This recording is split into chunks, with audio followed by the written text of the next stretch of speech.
नमस्कार दोस्तों, रीता भारद्वाज की रसोई में आपका स्वागत है। कैसे हैं आप सब दोस्तों? इन सर्दियों के मौसम में शाम के टाइम हमें कुछ ना कुछ स्नैक्स खाने की आदत रहती है। ऐसा लगता है बस खाली चाय ना पिएं, उसके साथ कुछ ना कुछ हल्का फुल्का होना ही चाहिए।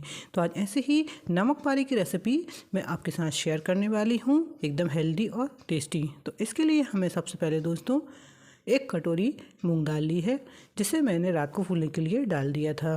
तो दाल को सबसे पहले हमें धोकर पानी से निकाल कर एक जार में डाल लेना है पीसने के लिए, क्योंकि हम इसका पेस्ट बनाने वाले हैं। अब दाल को डालने के बाद हमें इसमें 2 से 3 हरी मिर्च को डालना है, इससे ज़्यादा नहीं डालना है। तो 2 से 3 हरी मिर्च को डाल लीजिए। इसी के साथ साथ थोड़ा सा हरा धनिया भी डालना है। हरा धनिया के डालने के बाद एक अदरक के टुकड़े को क्रश करके डालना है और इसका एक पेस्ट तैयार कर लेना है। तो देखिए दोस्तों, हमारी दाल को हमने पीस लिया है। इतनी बारीक ही हमें इस दाल को पीसना है। अब दाल को निकाल कर हम एक बर्तन में रख लेंगे। बर्तन में रख लीजिए। इसे बर्तन में रखने के बाद अब इसमें हमें स्वाद अनुसार नमक डाल देना है। नमक को डालने के बाद हम इसमें करीब आधा चम्मच से कम हींग डालेंगे और इसी के साथ साथ आधा चम्मच हमें सौंठ का पाउडर यानी कि पिसा हुआ अदरक का पाउडर लेना है, आधा चम्मच। अब 1 चम्मच भर के हमें यहाँ पर जीरा डाल देना है। जीरे को डालने के बाद करीब 2 से 3 चम्मच यानी कि 3 टेबल स्पून हमें यहाँ पर ऑयल लेना है। अब तिल डालने के बाद हमें इसमें कलर के लिए आधा चम्मच से कम हल्दी डाल देना है, हल्दी पाउडर। अब इन सारी चीज़ों को अच्छी तरह से मिक्स कर लीजिए।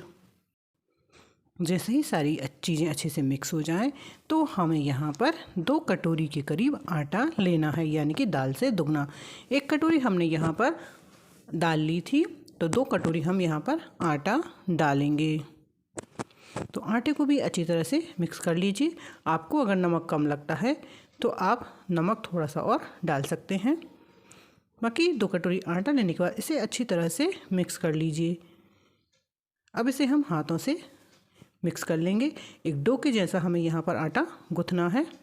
जैसा हम पूड़ी बनाने के लिए आटा गूँथते हैं, उसी तरीके का आटा हमें यहाँ पर गूँथना है। तो देखिए दोस्तों, आटा हमारा गूँथ कर तैयार हो चुका है। अब इसे रेस्ट करने के लिए हमें छोड़ देना है करीब 5 से 10 मिनट के लिए, हल्का सा ऑयल लगाकर। तो रेस्ट करने के लिए इसे छोड़ देते हैं। तब तक करते हैं हम आगे की तैयारी। तो देखिए दोस्तों, मैंने यहाँ पर 2 चम्मच मैदा लिया है। मैदे में हमें करीब 2 से 3 चम्मच घी डालना है। घी डालकर इसका हमें एक पेस्ट तैयार करना है। इस तरह से आप इसका एक पेस्ट बना लीजिए, सॉफ्ट पेस्ट। ऐसा ही हमें यहाँ पर इस पेस्ट को रखना है। अब आइए चेक कर लेते हैं। तो 5 से 10 मिनट हो चुके हैं, हमारा आटा फूल कर एकदम तैयार हो चुका है। अब पहले इसे अच्छी तरह से हमें मैश कर लेना है, इस तरह से दोनों गद्दियों की सहायता से। और फिर इसकी हम लोई तोड़ेंगे। हमें इतनी बड़ी लोई तोड़ना है जितनी बड़ी की आप रोटी बनाते हैं। तो हम इतनी बड़ी बड़ी लोई तोड़ लेंगे और लोई तोड़ने के बाद हमें यहाँ पर इसे रोटी जैसा गोल गोल बेलना है। तो इस तरह से आप इसे बेल लीजिए, एकदम रोटी से थोड़ा सा पतला हम हमारी इस रोटी को बेलेंगे। तो देखिए दोस्तों, मैंने यहाँ पर इसे बेल लिया है।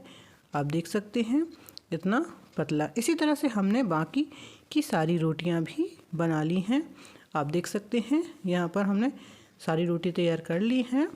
अब जो मैदे का पेस्ट हमने तैयार किया था उसे एक एक चम्मच करके हमें रोटियों के ऊपर लगाना है और एक के ऊपर एक रखते जाना है।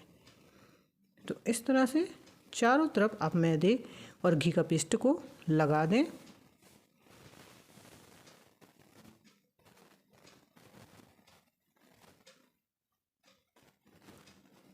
इस तरह से लगाने के बाद दूसरी रोटी को हमें इसके ऊपर रखना है। रखने के बाद इसके ऊपर भी हमें लगा देना है पेस्ट को। दोस्तों इसी तरह से सारी रोटियों को ऊपर हमें पेस्ट लगा देना है। इस तरह से हम 4 रोटी रखकर 1 से 2, 2 से 3 रोटी तक पेस्ट लगाएंगे और चौथी रोटी को इसके ऊपर कवर कर देंगे। तो देखिए दोस्तों 4 रोटी पर हमने पेस्ट लगा दिया है। अब इसे पलटकर हमें इसे पतला बेलना है। आप इसे फिर से रोटी के जैसा ही बेल लीजिए।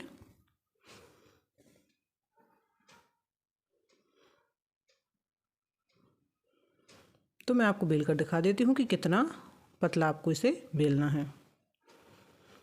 तो देखिए दोस्तों जब इस तरह से आपकी रोटी दिखने लगे तो इतना ही हमें इसे रखना है। अब यहाँ पर मैंने एक कटोरी ली है,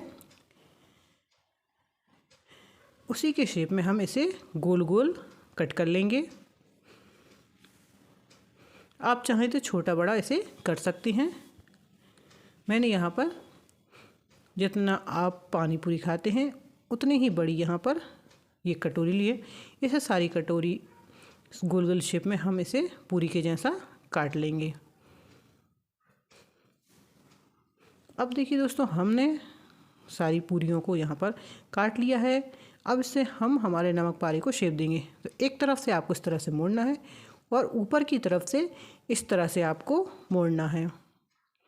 तो ये हमारा नमक पारा बनकर तैयार हो गया है। इसी तरह से मैं आपको फिर से बता देती हूँ कि एक कोने से ऐसे आपको क्रॉस करना है और फिर उसके ऊपर से इस तरह से आपको मोड़ना है।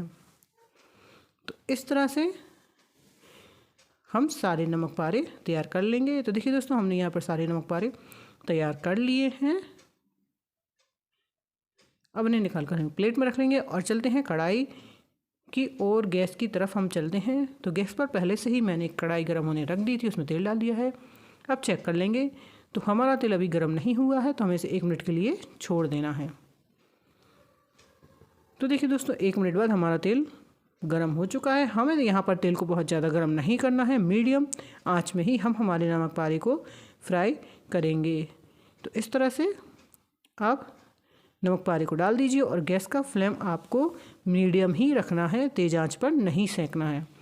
तो गैस का फ्लेम हम मीडियम रखते हैं और इसे एक तरफ से पलटने के बाद दूसरी तरफ पलट देते हैं। तो देखिए दोस्तों हमारे नमक पारे की जो है परतें धीरे धीरे खुलने लगी हैं। आप देख सकते हैं कितनी बढ़िया परतदार हमारे नमक पारे सिककर तैयार हो रहे हैं। एक तरफ से पलटने के बाद हम इसे दूसरी तरफ से भी पलट देंगे। इसी तरह मीडियम आंच पर तलते हुए हमें इसे गोल्डन ब्राउन फ्राई करना है।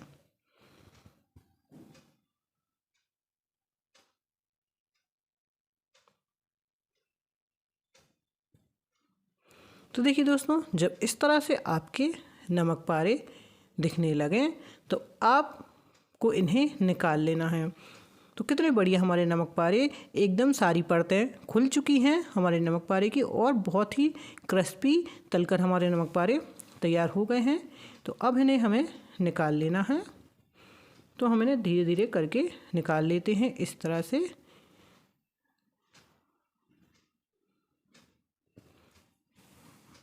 तो इसी तरह से बाकी के बचे हुए नमक पारे को भी हम फ्राई कर लेंगे।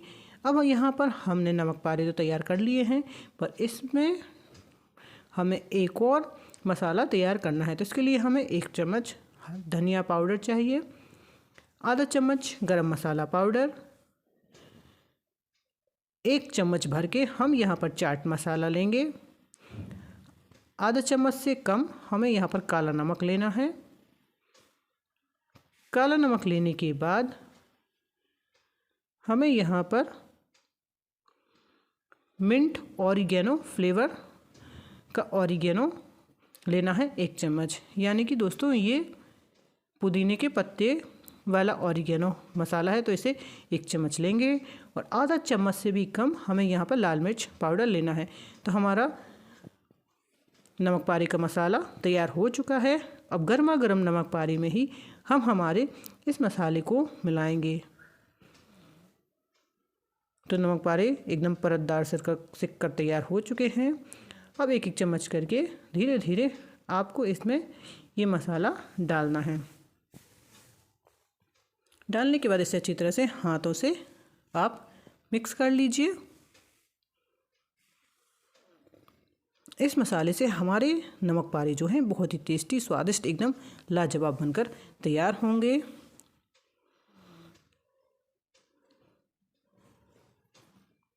अब बाकी के बचे हुए नमक को भी, जो मसाले वाला नमक है, हम उसे भी डालकर इसमें और मिला लेते हैं।